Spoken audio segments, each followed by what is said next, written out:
नमस्कार भक्तों। आज मैं एक कहानी सुना रहा हूँ शिव जी के बारे में। सावन का महीना चल रहा है और शिव जी कितने भोले हैं, उनके लिए मैं एक कहानी बताता हूँ। एक समय की बात है, एक राक्षस था भस्मासुर नाम का।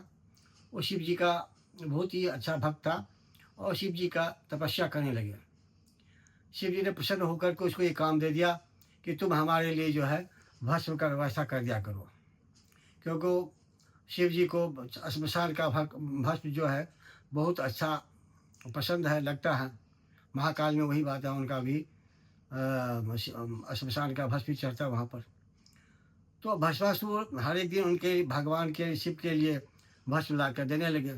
एक समय की बात है, भस्मासुर ने कहा कि अब हमसे नहीं हो पाएगा, क्योंकि अब कोई मूर्ता मिलता नहीं है जिसका भस्म मैं आप कर लूँ। तो एक काम कीजिए, मुझे एक आपसे आशीर्वाद दीजिए कि जिसके सिर पर मैं हाथ रख दूँ, वो भस्म हो जाए, तो फिर मैं उसका भस्म बनेगा तो मैं आपको लिख दूँगा। शंकर भगवान ने कहा कि जायज़ बात बोल रहा है, तो उनको आशीर्वाद दे दी, ठीक है, तुम ऐसा करना। अब जब उनको ये आशीर्वाद दे दिया, तो भस्मासुर घमंडी हो गया अपने को। तो उन्हें क्या कहा, सबसे पहले शंकर भगवान के ऊपर ही हाथ देना शुरू कर दिया उसने। शंकर भगवान देखा, अरे क्या हो रहा है, वो भागे फिर।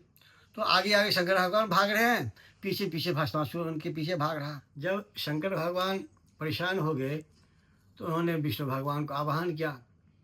और विष्णु भगवान तो आप जानते हैं, उनका अलग अलग रूप है और वो 2 मिनट में माया से जो है लोगों का मन मोह लेते हैं।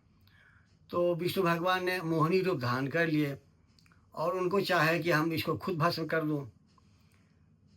तो उनके पास आया, भस्मासुर के पास, और अपना मोहिनी रूप दिखाया। तो भस्मासुर तुरंत मोहित हो गया।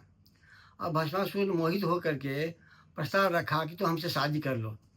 कहा ठीक है, मैं शादी कर सकता हूँ, लेकिन हमारा एक शर्त है, हमारा शर्त मान लो तो मैं तुमसे शादी करूँगा।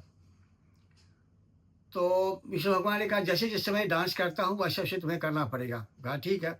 तो विष्णु भगवान ने अलग अलग स्टाइल में डांस करने लगे, कभी कमर पर हाथ रखते थे, कभी ऊपर हाथ उठाते थे, कभी कहीं। तो इसी हिसाब से देखे कि इसको पहले हम इसके अपने लय में लाता हूँ।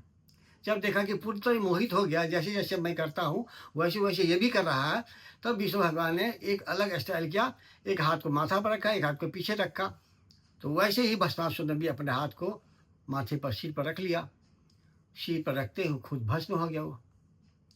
तब जो शिव जी को भस्मासुर से पिंड छुड़ा और विष्णु भगवान जो हैं इस प्रकार से जो है उसको भस्मासुर से मुक्ति दिलवाई। तो मैं आशा करता हूँ कि यह कहानी आपको अच्छा लगा होगा, और इस प्रकार से अनेकों कहानी मैं आपको सुना सकता हूँ। उसके लिए आपको हमारा चैनल को सब्सक्राइब करना पड़ेगा। और हमारा चैनल सब्सक्राइब कीजिए, तो आपको नित्य प्रतिदिन ऐसे नए नए कहानी हम सुनाते रहेंगे। नमस्कार।